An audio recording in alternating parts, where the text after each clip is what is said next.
At the top of the reflection window, you'll find a group of tabs and toolbars.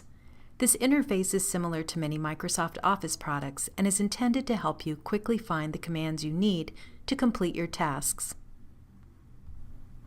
Let's take a tour of the reflection ribbon. The ribbon has a file menu and 3 tabs: Session, Appearance, and Tools. Use the File menu to open and save session files and layouts, and then use the tabs to access all other commands. Each tab has a toolbar that is organized into groups, and each group has a related set of buttons and controls. For example, the Session tab has a host group with several types of controls such as connect and disconnect. There's also a drop-down button that opens a gallery of commands. The Dialog Launcher opens a configuration dialog box. You'll probably spend most of your time on the Sessions tab, so let's take a look at those groups. The Clipboard tab is where you set up options for copy and paste.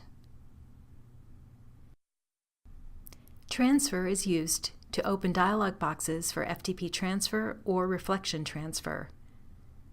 Productivity has options for sending screens to Office programs such as Outlook and configuring options like recent typing.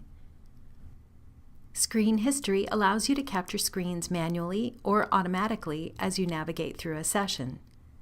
Use the Macro group to run macros.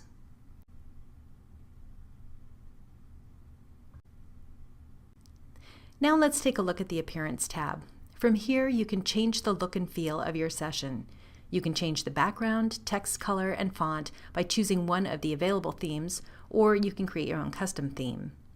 You can also customize the ribbon or the context menu that appears when you click on a session. The Tools tab is where you configure keyboard maps and security settings for information privacy. It's also where you go to open the Visual Basic editor to create macros. To minimize the ribbon, just double-click on one of the tabs. Double-click it again to maximize it. After you get used to the graphical look and feel, you'll probably find the reflection ribbon is an easy way to access commands.